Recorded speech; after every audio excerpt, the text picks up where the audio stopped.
तो हम लोग अपना सेकेंड लेक्चर इंटरनेशनल ट्रेड का आगे स्टार्ट करते हैं, आगे कंटिन्यू करते हैं। ये ग्राफ इम्पॉर्टेंट है, इसके बारे में हम लोग ने अच्छे से अभी बात नहीं करी है। लास्ट टर्न पे आपने ये ग्राफ देखा था।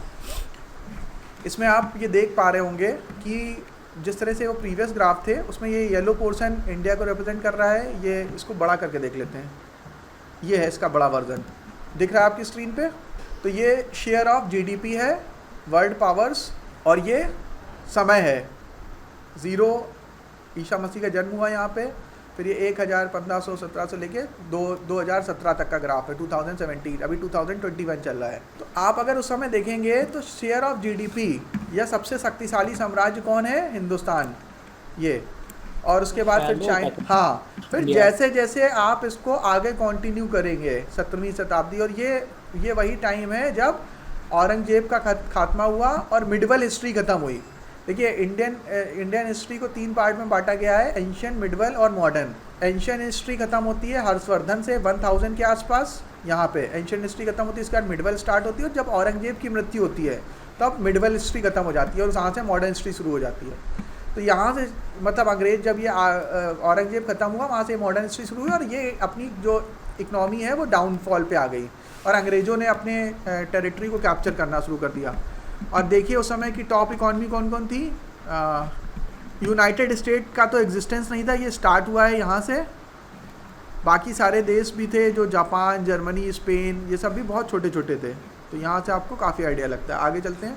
एक ये ग्राफ देख लीजिए, 2017 का ग्राफ है, वो भी पीपीपी के टर्म्स में, परचेजिंग पावर पैरिटी, और इंडिया परचेजिंग पावर पैरिटी में ज़्यादा स्ट्रॉन्ग है। जब अंग्रेज यहाँ से गए तो हमारा ग्लोबल कंट्रीब्यूशन अकबर के समय 25% था जीडीपी में, वर्ल्ड जीडीपी में इंडिया का कंट्रीब्यूशन। उसका बाद वो घट के 1-2% पे आ गया था, फिर वो बढ़ के 2017-18 तक ये वापस 7.5 हो गया है।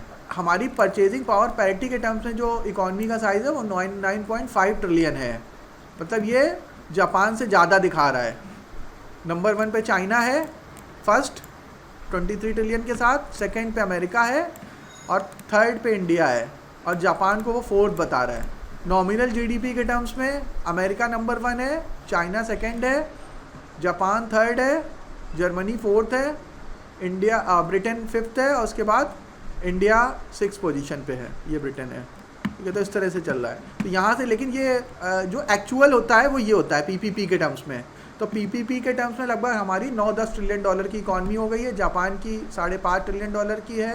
ठीक है, इस तरह से ये आप यहाँ पे बाइफर्केशन देख सकते हैं। ये फिर से एक उसी तरह का ग्राफ है कि किस समय किसकी इकॉनमी कैसा चल रही थी। और ये जो सोर्स है वो है एक बहुत अच्छी बुक है, Angus Maddison, the world economy, a million prospective. ये जो है कुछ अज्ञात समुद्री नाविकों ने लिखी थी, और उसी को बेस रख के हम ये मानते हैं, क्योंकि हमारे पास कोई उस समय ईसा मसीह के जन्म के पहले का कोई इकॉनमी का data, graph, chart, record, hard disk, computer available नहीं है।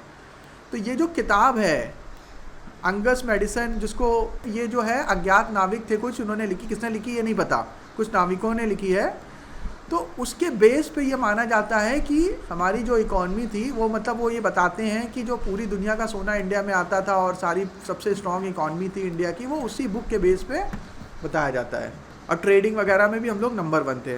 ये ग्राफ मैंने और लास्ट में दिखाया था आपको कि अगर 1980 तक भी हम लोग देखें तो इंडिया और चाइना का इकॉनमी जो था वो लगभग बराबर था, और उसके बाद फिर 1980 के बाद से चाइना ने बहुत अच्छी ग्रोथ करी थी, और इंडिया ने ग्रोथ करी बट उतना अच्छा नहीं कर पाया। ये एकदम एक्सपोनेंशियल कर्व गया, और यूरोप का कर्व उसी हिसाब से डाउनफॉल पे आया, और चाइना ने उसको कैप्चर करा। ये है world GDP per capita. Per capita इनका मतलब कि अगर किसी देश की टोटल अर्निंग से उसकी टोटल पॉपुलेशन को डिवाइड कर दिया जाए तो प्रति व्यक्ति आय आ जाती है, पर कैपिटा इनकम, कि एक इंडिविजुअल ऑन एन एवरेज एक देश में कितना पैसा कमाता है। तो देखिए ये लगभग $1 भी नहीं है, 16वीं शताब्दी तक लगभग $1 भी नहीं है। फिर उसके बाद ये पूरा दुनिया का है ऑन एन एवरेज। जैसे कि हम लोग पर कैपिटा इंडिया की निकालते हैं, अमेरिका की निकालते हैं, ये पूरी दुनिया की पर कैपिटा इनकम का ग्राफ है। क्योंकि इससे ये पता चलता है कि जैसे ही ट्रेड बढ़ा, इंटरनेशनल ट्रेड बढ़ा, ग्लोबलाइजेशन हुआ, वैसे ही वर्ल्ड की इकॉनमी बहुत अच्छे से काम करने लगी। ग्लोबल पर कैपिटा इनकम, यानी पूरी दुनिया की टोटल इनकम को ले लें, उसको डिवाइड कर दें पूरी दुनिया की पॉपुलेशन से, तो हमें क्या मिल जाएगा, एक इंडिविजुअल का कितना कमाई करता है, जिसमें इंडियन बहुत पीछे हैं क्योंकि ज़्यादातर पैसा अमेरिका और यूरोप के लोगों के पास ही है। तो ये अभी इस समय कितना चल रहा है, लगभग $6,500 के आसपास आ गया है, लगभग $6,500-7,000 के आसपास आप मान सकते हैं, $7,000 के आसपास चल रही है। ये क्या है, ये पूरे दुनिया की on an average per capita income है। इंडियन की पर कैपिटा इनकम कितनी ऑन एन एवरेज इस समय, बिलो $2,000 है इस समय। पहले 2000 के ऊपर निकल गई थी, इधर ये जो लॉकडाउन वगैरह हुआ है पिछले साल और अभी, इसकी वजह से वो बिलो $2,000 हो गई। और अभी एक आपको बताएं बहुत आश्चर्यजनक घटना, बांग्लादेश की इंडिया हाँ, जिसको अभी कुछ समय पहले हम ही लोगों ने आज़ाद कराया था, उसकी पर कैपिटा जीडीपी ने इंडिया की पर कैपिटा जीडीपी को पीछे छोड़ दिया है। मतलब ऑन एन एवरेज बांग्लादेशी भारतीयों से ज़्यादा पैसा कमाते हैं, और श्रीलंका की तो और ज़्यादा है। तो भारत से नीचे किसकी है, नेपाल की है और पाकिस्तान की है। बाकी बांग्लादेश जैसे छोटे देश ने भी हमें पीछे छोड़ रखा है पर कैपिटा इनकम में। अमेरिका की लगभग $60-65 के आसपास है, सिंगापुर की भी ऐसे $65-70 के आसपास है, और दुनिया में सबसे ज़्यादा किसकी है, ये भी मैं कई बार बता चुका हूँ। पर कैपिटा इनकम किस कंट्री की सबसे ज़्यादा है, लग्जमबर्ग की है। ठीक है, कितनी है अप्रॉक्स, $1,20,000 के आसपास होगी इस समय। $1,14,000 थी, $1,20,000, मतलब उसका 70-75 गुना, यानी 1 करोड़ के आसपास ऑन एन एवरेज कमाता है लग्जमबर्ग का नागरिक। समझ रहे हैं, 1 करोड़ साल ऑन एन एवरेज वो लोग कमाते हैं, जिसमें अभी वो कतर, दोहा, ये लोग भी ऊपर नीचे होते रहते हैं, इनकी भी 1 लाख के ऊपर चली जाती है। लेकिन अभी वो क्योंकि ऑयल बेस इकॉनमी है तो अब धीरे धीरे कमज़ोर हो रहे हैं। सर बिजनेस टुडे पे इंडिया की per capita income per month दिखा रहा है $10,000 कुछ, $2,000 पर ईयर बोल रहे हैं। तो $2,000 का मतलब ये हुआ कि 70 गुना, यानी कि 1,40,000, ठीक है, अप्रॉक्स 1,40,000, तो अप्रॉक्स 10-12 हज़ार रुपये महीना हुआ। ये इंडिया का पैथेटिक $100 ये पर कैपिटा इनकम देखिए, ये है 1964 तक का graph. Compounded annual growth rate in GDP per capita between 1947 to 1964, और 1964 तक का है ये डेटा। इसमें देखिए पाकिस्तान का $1 और इंडिया का $1.68। इंडोनेशिया आगे है, यूएसए, फिर चाइना, फिर ये सब। चाइना यूएसए उस समय इकॉनमी बहुत वीक थी, धीरे धीरे बहुत अच्छा कर रहे हैं। और जापान उस समय इकोनॉमिकल सुपर पावर बन गया था, तो वो काफ़ी अच्छा कर रहा था, उसकी काफ़ी ज़्यादा थी। आगे आते हैं, ये प्रीवियस डेटा है। ये बहुत अच्छा वीडियो है, एक छोटा सा वीडियो है, मैं इसको प्ले करता हूँ। ये देखिए लग्जमबर्ग है सबसे ऊपर, ये 1850 से लेके 2020 तक का पूरा दिखाएगा। हम लोग स्टार्ट करेंगे 1850 से, लगभग 150 साल पहले से स्टार्ट करेंगे, और फिर इसके बाद 2020 तक आएंगे। तो बहुत ध्यान से देखिएगा इसको, इससे आपको बहुत मतलब पता चलेगा कि पूरी दुनिया में क्या हो रहा है। इंटरनेशनल ट्रेड की वजह से किस तरह से ट्रेड, इंपोर्ट, एक्सपोर्ट, इन सब चीज़ों पे इकॉनमी वैरी कर रही है। तो इस समय जो है जो फाइनल फिगर आ रहे हैं, देखो लग्जमबर्ग काफ़ी ऊपर है, स्विट्ज़रलैंड, आयरलैंड, सिंगापुर देखो काफ़ी ऊपर है, United state, Norway, Qatar, $50,000, Sweden. तो मैं इसको प्ले कर रहा हूँ, ध्यान से देखिएगा।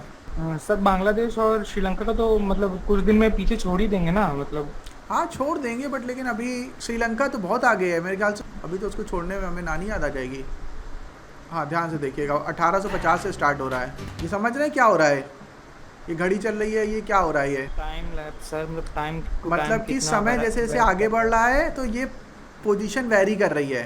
तो ऑस्ट्रेलिया, यूएसए और यूके ये सबसे टॉप पे हैं। धीरे धीरे अगर ये 17वीं या 16वीं शताब्दी से स्टार्ट होता तो उसमें यूएसए नहीं दिखाई देता आपको, तो देखिएगा ध्यान से। एक चीज़ ये देखिए, ये ग्रीस है, टॉप 10 में एग्जिस्ट कर रहा है, आगे चल के बैंकक्रप्ट हो जाएगा, पूरी तरह गायब सर।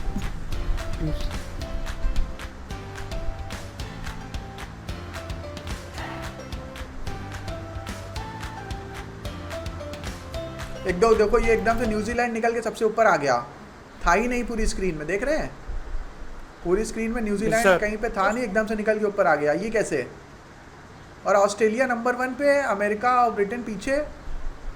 इसका क्या मतलब है? कोई बताएगा ये चीज़, ये क्या कहानी है?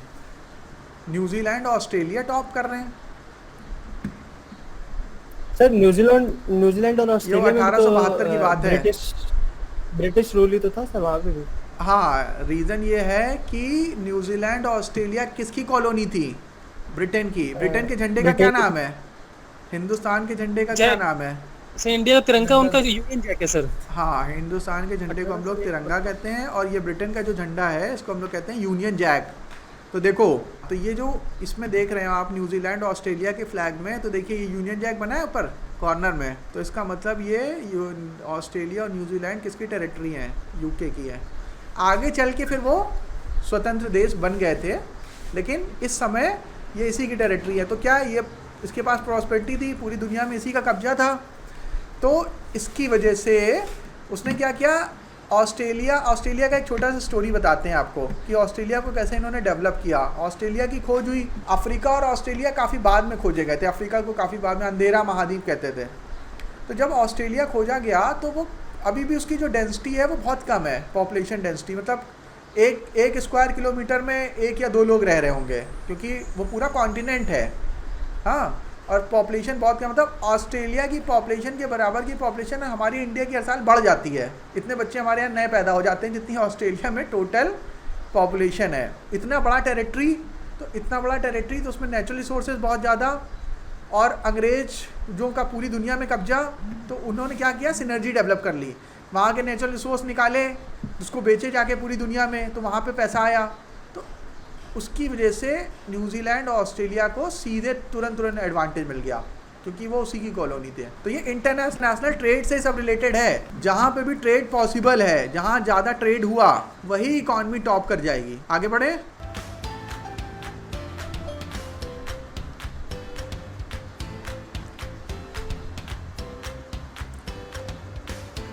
देखो, ये अमेरिका ग्रो कर रहा है, स्विट्जरलैंड ग्रो कर रहा है, कनाडा ग्रो कर रहा है। देखो कनाडा, अब देखिए ये यूके, यूनाइटेड स्टेट नंबर 1 हो गया 1897 के आसपास, नंबर 1 पे आ गया। Belgium 2, New Zealand 3rd, UK 4th, Argentina और ये सब मिक्स कर रहे हैं। स्विट्ज़रलैंड भी है टॉप 5 में। अब आगे देखते हैं क्या होता है। जर्मनी पीछे है, डेनमार्क, कनाडा, फ्रांस, ये सब सारी स्ट्रॉन्ग इकॉनमी है। स्पेन,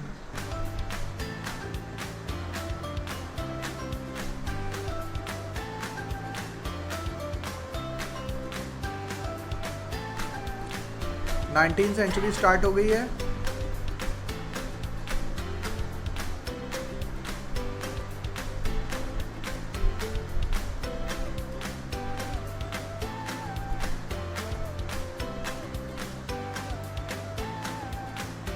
फिर ऑस्ट्रेलिया ने टॉप कर दिया।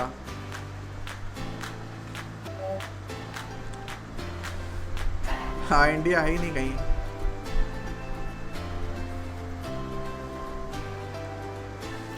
चेकोस्लोवाकिया,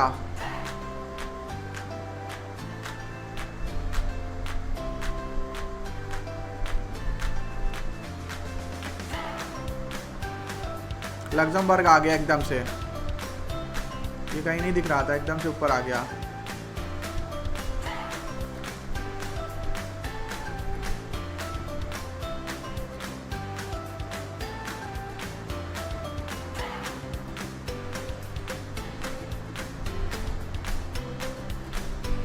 सऊदी अरेबिया देखिए तेजी से कूदता फांदा आ गया। सऊदी अरेबिया देखो एकदम से ऊपर आ गया। लीबिया आ गया, कतर आ गया।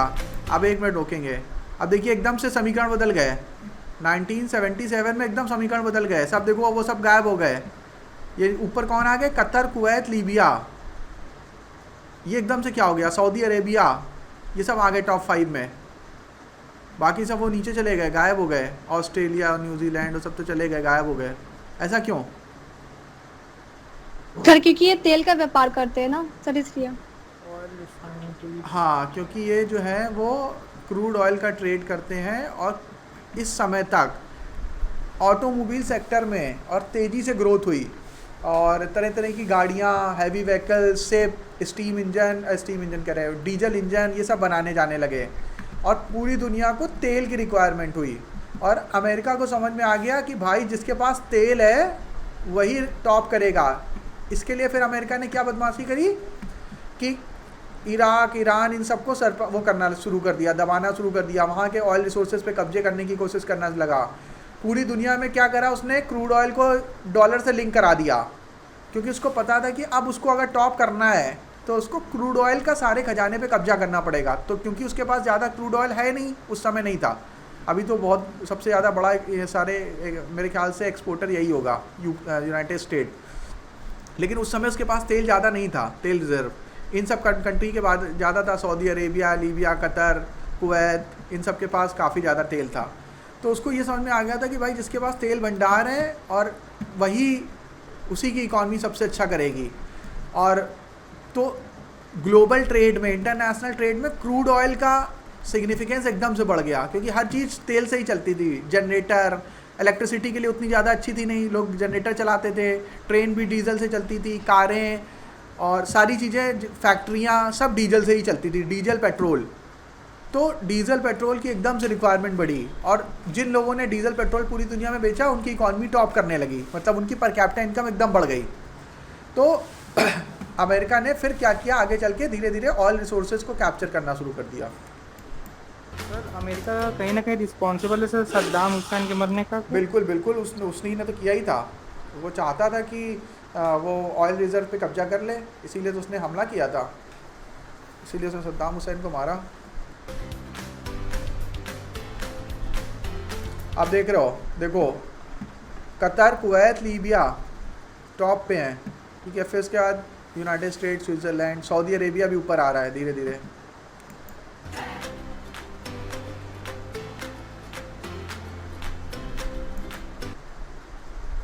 फिर चेंज हो गया समीकरण। 1988 में यूनाइटेड स्टेट ऊपर आ गया, फिर स्विट्ज़रलैंड, आइसलैंड, लग्जमबर्ग, कुवैत नीचे चला गया, कतर थोड़ा सा नीचे गया, नॉर्वे, ये सब नीचे गए। तो इसने धीरे धीरे मतलब ऑयल रिजर्व को कैप्चर करना और अपने यहाँ नए नए ऑयल रिजर्व ढूंढना और अपनी प्रेजेंट और पूरे ग्लोबल ट्रेड को क्रूड ऑयल से लिंक कर देना। मतलब अगर इंडिया को इराक से, ईरान से, रशिया से, कहीं से भी अगर कोई क्रूड ऑयल ख़रीदना होता है तो उसको पेमेंट किस में करनी पड़ती है, डॉलर के टर्म्स में करनी पड़ती है। इसीलिए डॉलर जो है वो ग्लोबल करेंसी बन गया, क्योंकि उसने ऐसा उसको फंसा दिया पूरी दुनिया को कि अगर आपको कहीं से भी कोई क्रूड ऑयल ख़रीदना है तो आपको पेमेंट जो है वो डॉलर के टर्म में करनी पड़ेगी।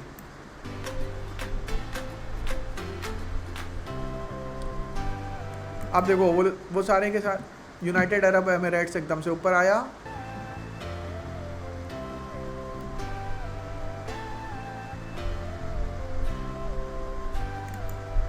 यूनाइटेड अरब एमिरेट्स नंबर 1 पे है, फिर सेकंड है कतर, फिर Luxembourg, Norway, UK, United state, ये सब तरह से। हांगकांग भी आ गया, देखिए हांगकांग नहीं एग्जिस्ट कर रहा था, हांगकांग भी आ गया। आपको पता है कि हांगकांग पहले कहाँ था? हांगकांग तो अब चाइना के पास है। जब अंग्रेजों का सूर्य कभी अस्त नहीं होता था, ब्रिटेन का सूर्य कभी अस्त नहीं होता था, उस समय हांगकांग को भी कॉलोनी बना लिया था और हांगकांग जो है वो ब्रिटेन के पास 99 ईयर के लीज पे था, पट्टे पे। तो 99 साल की लीज़ ख़त्म हुई थी और मुझे याद है मैं शायद उस समय 8th 9th में पढ़ता था, तो मैं न्यूज़पेपर पढ़ रहा था, तो उसमें मुझे पहले मैं न्यूज़पेपर बहुत पढ़ता था। इवन पेपर देने जा रहे हैं सुबह 6, 7, 8 के पेपर देने जा रहे हैं, वो कोई टेंशन नहीं है। पहले हम न्यूज़पेपर पढ़ते थे, उसके बाद पेपर देने जाते थे, स्कोर्स का नहीं पढ़ते थे। तो फिर धीरे धीरे छूट गई आदत जब जॉब वॉब में आ गए। उस समय मैंने ये पढ़ा था, ब्रिटेन ने, यूके ने हांगकांग को आज़ाद कर दिया है। 99 साल की जो उसके पट्टे पे था उसने उसको आज़ाद कर दिया है। इंडिया में भी जब प्राइम मिनिस्टर मोदी अलग अलग देशों में जाते हैं तो वो वहाँ बात करके आते हैं कि आप हमारे रुपए को एक्सेप्ट करिए, रुपए कार्ड को एक्सेप्ट करते। वो एक कोई देश में गए थे, वहाँ पे वो एक स्वीट मतलब दुकान में गए तो वहाँ पे उन्होंने स्वीट्स खरीदी थी यहाँ के रुपए कार्ड को स्वाइप करके।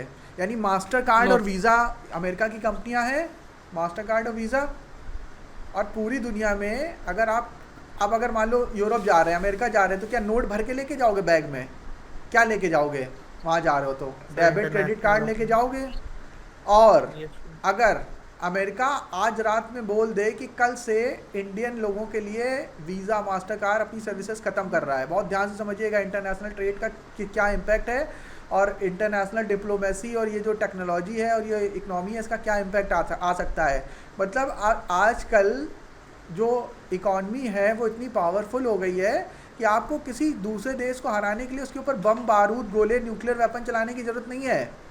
अमेरिका ने क्या किया, मेरे ख्याल से रशिया के साथ किया था, किसके साथ किया था, रात में बोला कल से वीज़ा मास्टर बंद इस देश में, वहाँ तबाही आ गई, हड़कंप मच गया। क्यों? क्योंकि आपको जितने भी भाई यूरोप, अमेरिका, रशिया ये सब लोग ज़्यादातर डिजिटल करेंसी पे काम करते हैं, नोट कम इस्तेमाल करते हैं। इंडिया में ज़्यादा नोट का इस्तेमाल होता है और इंडिया में भी वही वीज़ा मास्टर चलता था। रुपए तो अभी आया है जब मोदी जी आए हैं, जब उन्होंने डिजिटलाइजेशन और ये डिमोनेटाइजेशन सब स्टार्ट किया है। तो उसने क्या किया, एक कंट्री को सजा देने के लिए उससे वीज़ा मास्टर की सर्विस बंद कर दी। अब वो देश में हाथ पैर कट गए, किसी को कुछ सामान खरीदना है, ऑनलाइन बाइंग करनी है, कुछ पेमेंट करना है, कुछ कर ही नहीं पा रहा। ख़त्म करते हैं इसको, बस 1 मिनट बचा है इसमें, 1-2 मिनट का। 2006 तक आ गए। अब देखिए 2006-8 के आसपास क्या स्थिति थी। अमेरिका गायब, नीचे आ गया। कतर, कुवैत, यूनाइटेड अरब अमीरात, Norway, Luxembourg, Switzerland, Singapore, United state नीचे, ओमान, यूके तो लगता है गायब ही हो गया। कहीं है यूनाइटेड किंगडम? यूके तो है ही नहीं इसमें। तो 2008 में ऐसा क्या हुआ, 2008 में रिसेशन आया। रिसेशन आया तो रिसेशन कहाँ से स्टार्ट हुआ? अमेरिका और यूरोप में। तो अमेरिका को बहुत भयंकर डेंट पड़ा। अब देखिए 2013 तक भी अमेरिका उससे उबर नहीं पाया और कतर, नॉर्वे, कुवैत यही सब ऊपर हैं, ठीक है।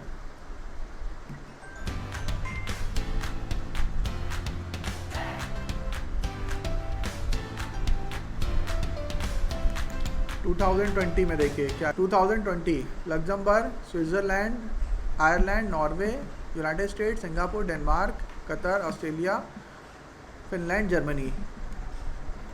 तो ये स्थिति है और ये थोड़ा सा रोज़ ही चेंज होता है क्योंकि डॉलर चेंज होता है, रोज़ डॉलर का रेट चेंज होता है, तो रोज़ ही ये थोड़ा बहुत चेंज हो जाता है। अभी लग्जमबर्ग जो है वो 120-25 हज़ार डॉलर के आसपास पहुंच गया है पर कैपिटा इनकम, ठीक है। और आपने देखा होगा पिछले 2 सालों में जो अमीर हैं वो और ज़्यादा अमीर हो गए, गरीब और गरीब हो गए, तो इसीलिए पर कैपिटा इनकम अमीर देशों की, लग्जमबर्ग वगैरह की और ज़्यादा बढ़ गई है। तो आज का लेक्चर हम लोग यहीं पे ख़त्म करते हैं। उम्मीद है कि आपको काफ़ी इन्फॉर्मेशन मिली होगी। अगर कोई डाउट है, क्वेश्चन है तो मुझे बताइएगा, किसी का कोई क्वेश्चन, कोई डाउट हो तो फिर हम लोग 3rd लेक्चर में मिलेंगे।